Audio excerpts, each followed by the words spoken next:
Hello students, आज हम लोग थर्मोडायनेमिक्स प्रोसेस के टॉपिक को चालू करेंगे और इस टॉपिक में हम लोग टोटल दो टॉपिक्स पढ़ेंगे। पहला होगा quasi state process and second is isothermal process. तो इसमें हम लोग सिर्फ दो ही टॉपिक को पढ़ेंगे। एडियाबेटिक का जो प्रोसेस है वो एज ए एनसीईआरटी के हिसाब से काफ़ी छोटा है, पर एज ए रेफरेंस बुक के हिसाब से वो काफ़ी बड़ा है और उसको हम लोग एज ए रेफरेंस बुक के हिसाब से पढ़ेंगे, क्योंकि अगर एनसीईआरटी के हिसाब से चलते हैं तो उसने कुछ पॉइंट्स को मिस कर दिया उस जगह पे, और जिसके कारण आपको मिसकंसेप्शन हो सकता है और डाउट्स भी उतना अच्छे से क्लियर नहीं हो पाएंगे। तो वो वीडियो थोड़ा बड़ा बनेगा एडियाबेटिक का, तो उसको हम सेपरेट वीडियो में बनाएंगे, ठीक है। और इसमें हम लोग क्वाजी स्टेट एंड आइसोथर्मल का प्रोसेस का ही सिर्फ वर्क करेंगे। तो सबसे पहले समझते हैं कि क्वाजी स्टेट प्रोसेस होता क्या है। बहुत ही सिंपल सा है, मैं आपको डायग्राम के थ्रू बताता हूँ तो आपको ज़्यादा क्लियर हो पाएगा। देखिए, तो आज का टॉपिक है थर्मोडायनामिक्स प्रोसेस। तो सबसे पहला हमारा है क्वाजी स्टैटिक प्रोसेस। स्टैटिक नाम से पता चल रहा होगा, नाम क्या बोलता है ये स्टैटिक का मतलब कि रुका हुआ, मतलब स्टेशनरी पॉइंट पे है, वो रुका हुआ है। स्टेशनरी, कुछ भी चीज़ जो रुका हुआ हो वो सब स्टेशनरी में आता है। जो भी चीज़ मूवमेंट में चल रहा हो या टाइम के साथ में उसमें चेंजेस आ रहा हो वो सब डायनेमिक के अंदर में आता है, ठीक है। तो स्टैटिक मतलब कि टाइम के साथ में वो रुका हुआ, उसको ऐसा बनाना है हमको। अब हमको ये मालूम है कि कोई भी सिस्टम है, देखिए वाला सिस्टम मान लीजिए, समझ लीजिए कि मैंने एक ये सिस्टम ले लिया और इसको इस टाइप से बना दिया, और इसका ये सब पार्ट जो है ये इसको मैंने इंसुलेटेड कर दिया है, ठीक है। तो इसके कारण ये यहाँ का जो भी पार्टिकल है इसके अंदर मैंने कुछ पार्टिकल्स रख दिए, तो ये आजू बाजू के सराउंडिंग से उतना अच्छे से वर्क नहीं कर रहा है, ये मूवमेंट वाला वर्क नहीं है, ठीक है। इसके आजू बाजू में जो भी पार्टिकल्स हैं, चाहे तो आप इसको एक कंडक्टिंग भी ले सकते हैं, इससे कोई अपने को प्रॉब्लम नहीं है। फिलहाल में हमको समझना है क्वाजी स्टैटिक प्रोसेस होता क्या है। अभी मान लीजिए कि इसके अंदर में कुछ गैस का मिक्सचर है। क्या है? गैस का मिक्सचर, गैस मिक्सचर, ठीक है। अब इसके अंदर में गैस का मिक्सचर है और इसके अंदर में कुछ केमिकल रिएक्शन हो गया। मान लीजिए गैस के मिक्सचर के कारण कुछ कंपोजिशन ऐसा बना होगा जिसके कारण केमिकल रिएक्शन हो गया। अब केमिकल रिएक्शन के कारण इसमें क्या हुआ होगा, हीट जनरेट हो सकता है, या फिर ऐसा भी हो सकता है कि वो ठंडा भी हो सकता है। ऐसा कुछ भी केमिकल रिएक्शन हो सकता है, ठीक है। मान लीजिए कि इसके अंदर में हीट जनरेट हो गया होगा। एग्जांपल, अगर इसके अंदर में हीट जनरेट हुआ है, यहां पास में मैंने एक मूवेबल पिस्टन लगाया है जो कि इजिली मूव हो सकता है, ठीक है। पर ये एक कंडक्टिंग वॉल है, ठीक है, कंडक्टिंग वॉल है, तो ये हीट को ट्रांसफर होने बाहर दे देगा। तो ये आजू बाजू का जो भी अपना पॉइंट है, ये सब सराउंडिंग में, इसको जो हम बोलेंगे, क्या बोलेंगे सब, ये बोलेंगे सराउंडिंग, ठीक है। तो इसके अंदर में जो भी केमिकल रिएक्शन होगा उसके बाद इसमें मान लीजिए इसमें हीट जनरेट हुआ। हीट जनरेट होने के कारण यहां का जो भी आपका सिस्टम वेरिएबल्स हैं, सिस्टम वेरिएबल कौन कौन होते हैं, pressure, volume, temperature, internal energy, density, mass, सब आपका सिस्टम वेरिएबल है, ठीक है। तो इसके अंदर के हम इन तीनों की बात करते हैं फिलहाल में, प्रेशर, वॉल्यूम, टेम्परेचर। अब केमिकल रिएक्शन के कारण इसका अंदर का हीट एनर्जी जनरेट हुआ होगा, एक्स्ट्रा हीट आ गया होगा केमिकल रिएक्शन के कारण, उसके कारण इसका टेम्परेचर चेंज हुआ होगा। अब जब इसका टेम्परेचर चेंज हुआ होगा, इसके आजू बाजू का टेम्परेचर कुछ और होगा, ठीक है। अब हमको एक चीज मालूम है कि जो सिस्टम वेरिएबल्स होते हैं उनको अगर फाइंड आउट करना है तो सिस्टम को क्या होना बहुत ही ज्यादा जरूरी है, इक्विलिब्रियम होना बहुत ही ज्यादा जरूरी है। अगर इक्विलिब्रियम स्टेट में नहीं होगा तो सिस्टम वेरिएबल्स कंटिन्यूसली चेंज होते जाएंगे और उस टाइम पे किसी भी सिस्टम का वैल्यू को निकाल पाना बहुत ही मुश्किल है, ठीक है। अब इसका इनिशियल जो पॉइंट था उस पे क्या था कि बिफोर द केमिकल रिएक्शन इसका जो भी सिस्टम वेरिएबल था और इसका जो भी इस आजू बाजू में सराउंडिंग है इसका जो भी सिस्टम वेरिएबल था वो दोनों के दोनों इक्वल थे, तो जिसके कारण हीट का एक्सचेंज नहीं हो रहा था। तो इस पॉइंट पे इसको हम इक्विलिब्रियम कंडीशन बोल सकते थे और उस टाइम पे हम सिस्टम वेरिएबल्स निकाल सकते थे। जैसे ही केमिकल रिएक्शन हुआ, इसका टेम्परेचर राइज हुआ होगा, ठीक है, टेम्परेचर राइज हुआ तो प्रेशर में चेंज आया होगा, वॉल्यूम, अब ये देख रहे हैं ये स्लाइड, ये आपका, तो इसका ये जो स्लाइडर है इस पे क्या हुआ होगा, प्रेशर जनरेट हुआ होगा, तो ये मूव किया होगा, तो मतलब तीनों चीजें चेंज हो रही है इस पॉइंट पे। और ये कब क्या हो जाएगा, फिर ये नॉन इक्विलिब्रियम कंडीशन पे पहुंच जाएगा। और जब ऐसा होगा तो इसका सिस्टम वेरिएबल निकाल पाना इम्पॉसिबल है, मतलब वो कंटिन्यूसली चेंज हो रहा है। तो क्या तरीका जमाया जाए जिसके कारण हम इसके सिस्टम वेरिएबल्स को निकाल पाए।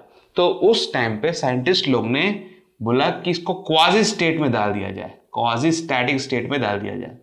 क्वाजी स्टैटिक स्टेट का मतलब ये है कि इसके अंदर में जो चेंज हो रहा है वो इन्फिनाइटली स्लो कर दिया जाए।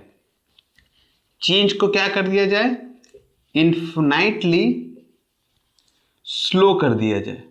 इन्फिनाइटली स्लो का मतलब है कि जो डेल्टी है वो एज ए जीरो के फॉर्म में लिया जाए। मतलब इंस्टेंटेनियस का नाम आपने काफी बार सुना होगा इस फिजिक्स के अपने पूरे बुक में, ठीक है, तो वो इंस्टेंटेनियस के फॉर्म में चला जाता है, मतलब बहुत ही टाइम छोटा कर दिया जाए। और जब वो टाइम को बहुत ही ज्यादा छोटा कर दिया जाता है तो उस पॉइंट पे जो पोजीशन ली जाती है किसी भी स्टेट की, उसे हम स्टैटिक पोजीशन बोलते हैं। मतलब टाइम बहुत ही छोटा हो गया है, टाइम बहुत ही छोटा हो गया है, तो इतने कम समय में जो चेंज आ रहा है उसे हम नहीं मानेंगे कि वो चेंज हो रहा है और उसे एक स्टैटिक पोजीशन माना जाएगा।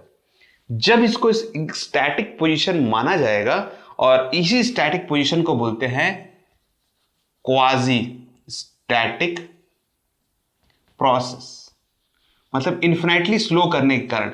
अब इन्फिनाइटली स्लो कर दिए हैं तो वो क्या होगा, एक इक्विलिब्रियम कंडीशन में ही दिखाया जाएगा, क्योंकि चेंज ही नहीं हो रहा है ना, समय को इतना छोटा कर दिया गया, मतलब इतना स्लो कर दिया गया कि समय के साथ इसमें जो चेंज हो रहा था वो नेग्लिजिबल के बराबर माना गया। जब ऐसा माना गया तो एक स्टेट से दूसरे स्टेट पे जब वो जा रहा था तो उसे क्या किया गया, आपका इक्विलिब्रियम कंडीशन ही माना गया, मतलब नॉन इक्विलिब्रियम कंडीशन पे वो नहीं ले रहे थे उसको।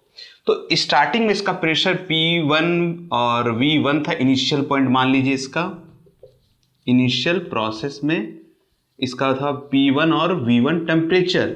अब एक चीज याद रखिएगा कि इसको अलग अलग कंडीशन में लिया जाता है। टोटल 4 कंडीशन होती है, आइसोथर्मल, आइसोबेरिक, आइसोकोरिक और एडियाबेटिक। इस वीडियो में हम लोग आइसोथर्मल के बारे में पढ़ेंगे। आइसोबेरिक और आइसोकोरिक को ज्यादा डिटेल में नहीं है कुछ भी। आइसोकोरिक जो होता है वो उसमें वॉल्यूम को कांस्टेंट कर दिया जाता है, मतलब इसके वॉल्यूम को चेंज नहीं होने देना है। और आइसोबेरिक पे प्रेशर को कांस्टेंट कर दिया जाता है, मतलब इसके अंदर का जो भी प्रेशर होगा उसे कांस्टेंट कर देंगे। मेन चीज है इसमें आइसोथर्मल और एडियाबेटिक। तो आइसोथर्मल के बारे में इसको समझिए। इस प्रोसेस में आइसोथर्मल में क्या होता है, टेम्परेचर को कांस्टेंट कर दिया जाता है। अगर इसके टेम्परेचर को कांस्टेंट मुझे रखना है और इसके अंदर हीट जनरेट हुआ है और टेम्परेचर को कांस्टेंट रखना है, तो मतलब इसके वॉल्यूम को मेरे को बढ़ाना पड़ेगा, ठीक है। अब इसके वॉल्यूम को मैं चेंज कर रहा हूं तो प्रेशर में भी चेंज आएगा, तो ये पहुंचेगा P2 V2 पोजीशन तक। तो ये इसका इनिशियल पोजीशन है और ये इसका फाइनल प्रोसेस में जाएगा, फाइनल, ठीक है। अब सिंपल सा बात है कि इनिशियल टू फाइनल जाएगा, पर ये यहां से यहां तक जाने तक में, यही मेन चीज है, यहां से यहां तक जाने तक में इसका टाइम को मैंने इन्फिनाइटली स्लो कर दिया। मतलब यहां से यहां तक जाने में ये इन्फिनाइट पोजीशन, इन्फिनाइट टाइम तक चला गया। मतलब हमको पता ही नहीं चलेगा, हम नोटिस नहीं कर पाएंगे कि कब ये P1 V1 से P2 V2 तक चला गया, ठीक है। पर प्रैक्टिकली इसको करना इम्पॉसिबल है, मतलब इम्पॉसिबल तो नहीं बोल सकते, पर देखा नहीं जा सकता इसे। तो हम क्वाजी स्टेट लाई कैसे, इसका सिंपल सा रीजन है। देखिए, अगर इसको मैं एक कंडक्टिंग वॉल बनाऊं और इसके अंदर में due to the chemical reaction heat generate हुआ होगा, तो इसका टेम्परेचर को हमको कांस्टेंट रखना है। अब ये क्या करेगा, अपने सराउंडिंग से, इसके आजू बाजू से हीट को एक्सचेंज करेगा। अब जब हीट को एक्सचेंज करेगा पर सडनली केमिकल रिएक्शन के कारण ये इस पे फोर्स लगाएगा, ठीक है। अब जब इस प्रेशर में चेंज आएगा तो इस पर फोर्स लगाएगा, प्रेशर इंक्रीज हो गया ड्यू टू द हीट के कारण। अब इसमें प्रेशर लगाए, फोर्स लगाएगा और ये मूवमेंट चालू होगा। बट इसका जो मूवमेंट है, इसका जो मूवमेंट है वो इतना स्लो होगा, इसका जो मूवमेंट है वो बहुत ही ज्यादा स्लो होगा। अब ये इतना स्लो होगा कि हमको पता नहीं चलेगा। तो हम ऐसा बोल सकते हैं कि ये जो पिस्टन है, ये जब ये मूव हो रहा है, पिस्टन मतलब कि मूवेबल चीज, ठीक है, जब ये मूव हो रहा है तो ये इतना स्लो है, तो इसे हम क्या बोल सकते हैं, ये एक क्वाजी स्टेट में है। और इस तरीके से हम क्या कर सकते हैं, वैल्यूज को बीच का निकाल सकते हैं due to the integration process, और बहुत सारी चीजें होती है उसमें। ठीक है, तो आई होप आपको भी समझ में आ रहा होगा कि ये क्वाजी स्टेट क्या है। मेन आपको यही समझना है कि क्वाजी स्टेट क्या है। बाकी हम लोग ये प्रोसेस तो पढ़ेंगे कि आइसोथर्मल क्या होता है, एडियाबेटिक क्या होता है। ओके है, आपको आई होप समझ में आ रहा होगा क्वाजी स्टेट होता क्या है। अब समझते हैं कि आइसोथर्मल प्रोसेस कैसे किया जाता है और उसकी जो वैल्यू है वो कैसे निकाली जाती है, मतलब जो वर्क डन हो रहा है। अब इसके अंदर हीट में चेंज आया होगा, टेम्परेचर को कांस्टेंट रखना है तो इसके वॉल्यूम एक्सपैंड होगा, इसका वॉल्यूम एक्सपैंड होगा तो ये पिस्टन मूव करेगा, पिस्टन मूव करेगा तो वर्क डन होगा। और सिंपल सी बात है, वर्क डन होगा तो हमें वो वर्क डन निकालना है। ठीक है, और वो वर्क डन जब होता है तो इंटरनल एनर्जी जो इसकी चेंज होगी, मतलब हीट जो चेंज होगा, तो हीट चेंज होगा मान लीजिए, ठीक है, हीट अगर बढ़ता है, आपका निकलता है, जनरेट होता है, तो उसके कारण इसमें दो चेंज आ सकते हैं, एक इंटरनल एनर्जी और एक वर्क डन, जिसके बारे में हम लोग पहले भी पढ़ चुके हैं। अब मान लीजिए कि इसका इंटरनल एनर्जी में चेंज नहीं आ रहा है क्योंकि इसका टेम्परेचर को कांस्टेंट रख दिया जा रहा है, तो टोटल जो हीट है वो कहां जा रहा है, तो वो टोटल हीट आपका वर्क डन के फॉर्म में जा रहा है, और उसी को हमको निकालना है due to the isothermal process. ठीक है, तो इसको नोट डाउन कर लीजिए, फिर आइसोथर्मल को करते हैं। ओके, तो अगला है हमारा isothermal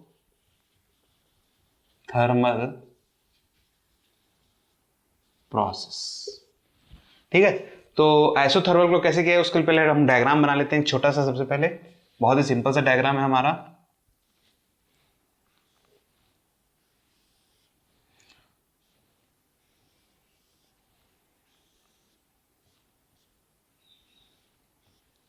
this is conducting wall. ठीक है, ये हमारा आजू बाजू का वॉल है जो मूवेबल नहीं है, सिर्फ यही मूवेबल है जो कि कंडक्टिंग वॉल है, जो कि एक क्या है, कंडक्टिंग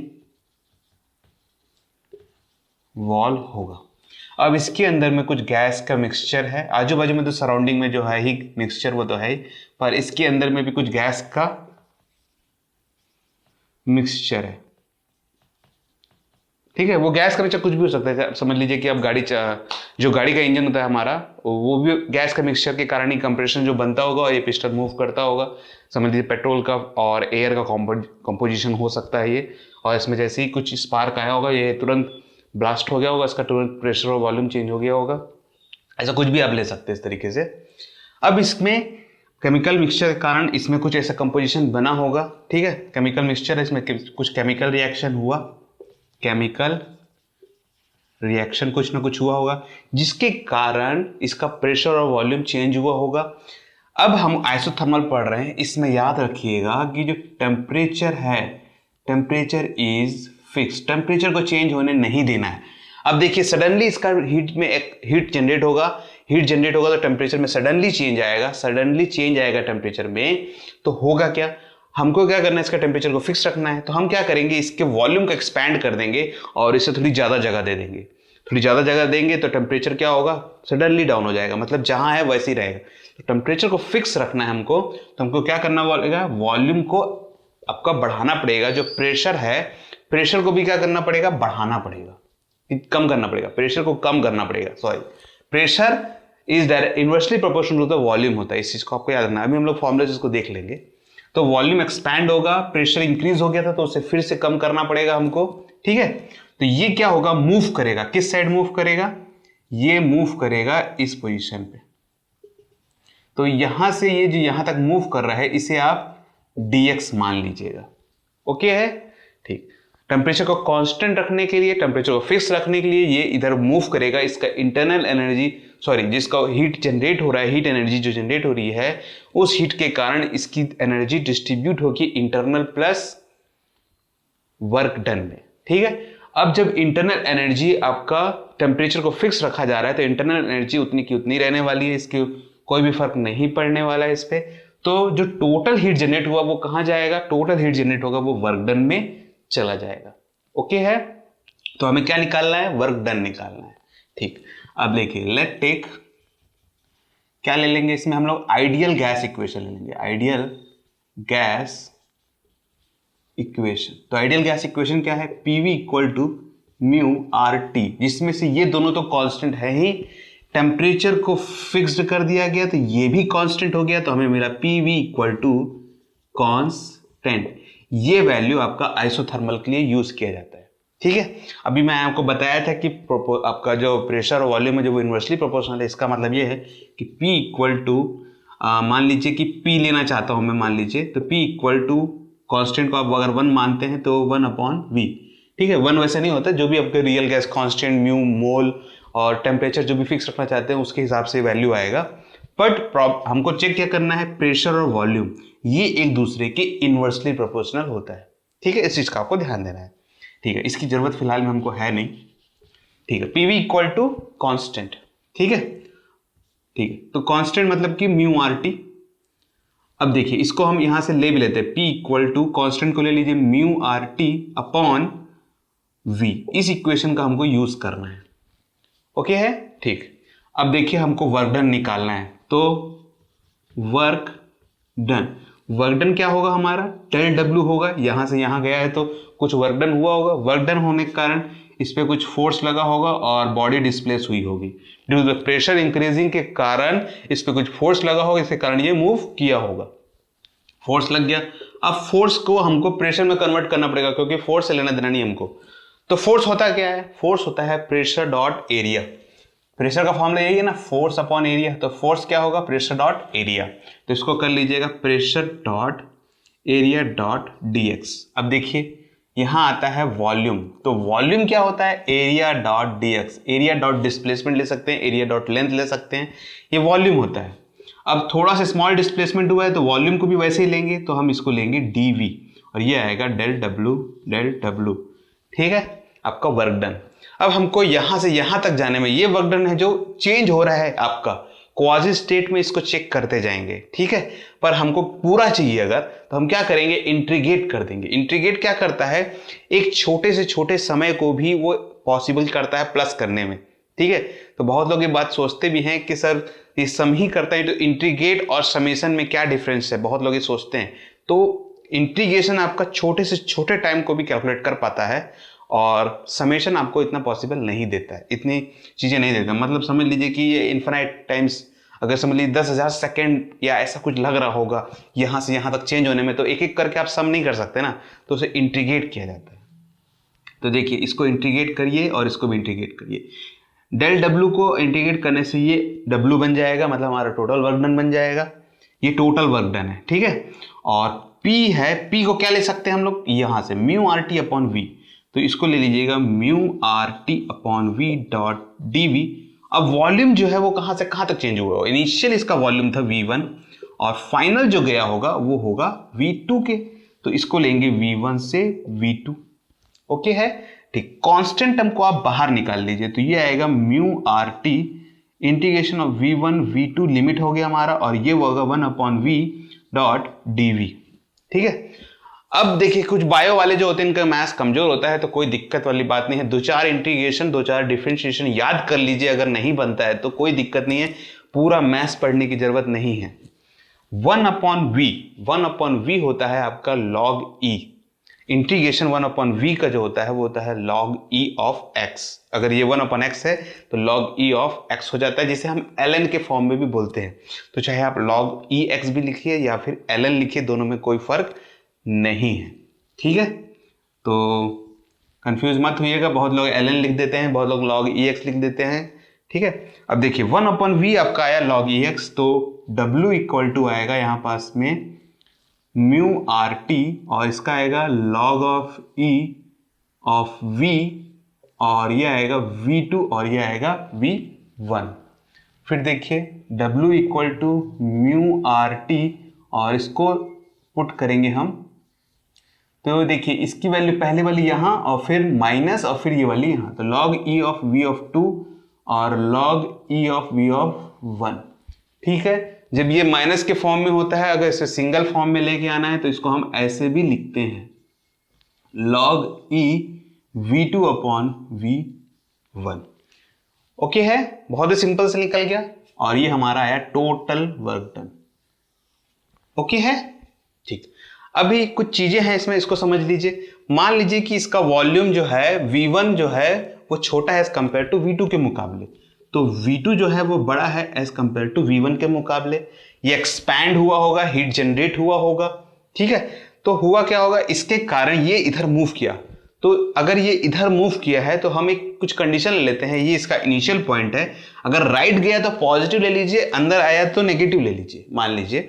तो क्या किया गया इस पे, इसका वॉल्यूम एक्सपैंड हुआ है, मतलब V2 बढ़ा है, तो जो वर्क डन हुआ होगा वो भी पॉजिटिव आया होगा, मतलब 0 से बड़ा आया होगा, अगर इसको इस पोजीशन पे 0 लिया जाता है तो। ओके है, ठीक। अब ऐसा भी हो सकता है कि इस केमिकल रिएक्शन के कारण इसका टेम्परेचर डाउन हो गया हो, ऐसा भी पॉसिबल है। टेम्परेचर डाउन होने से इसका बाहरी टेम्परेचर ज्यादा हुआ होगा और ये अंदर हीट देगा, इसको हीट अब्सॉर्ब करवाएगा, रिलीज नहीं करवाएगा, हीट देगा। जब हीट देगा तो इसको ये क्या करेगा, कंप्रेस करेगा। क्या करेगा, इसको कंप्रेस करेगा, इस पिस्टन को।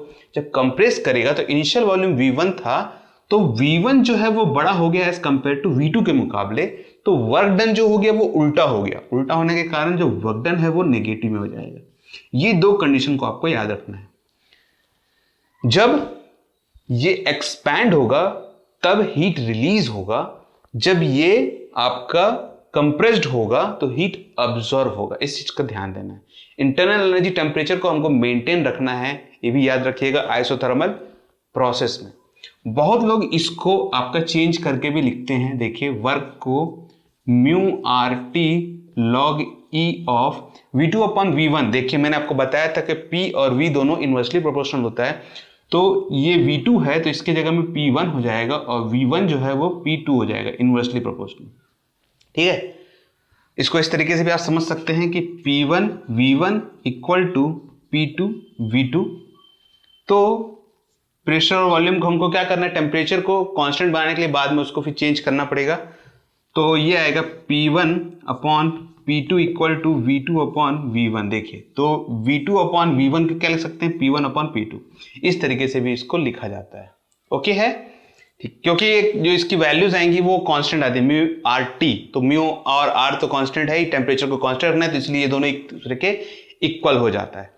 ठीक है, अब इक्वल होता है तो ये दूसरे को चेंज भी कर सकते हैं हम इस फॉर्मूले से। ठीक है, पीवी इक्वल टू कांस्टेंट।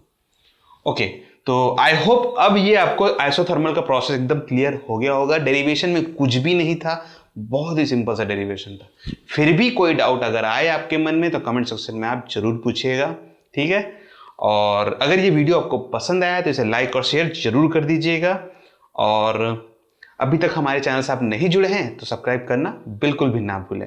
हमारा जो नेक्स्ट वीडियो रहेगा वो एडियाबेटिक प्रोसेस के ऊपर में रहेगा, और वो थोड़ा सा आपका क्या बोल सकते हैं उसको आप, डेरिवेशन के थ्रू ज्यादा पॉइंट ऑफ व्यू रहेगा। ठीक है, कंसेप्चुअल तो है ही बट डेरिवेशन थोड़े ज्यादा है उसमें, और ज्यादा कुछ नहीं है। तो अगले वीडियो में हम लोग एडियाबेटिक प्रोसेस को पढ़ेंगे। Thank you for joining this video.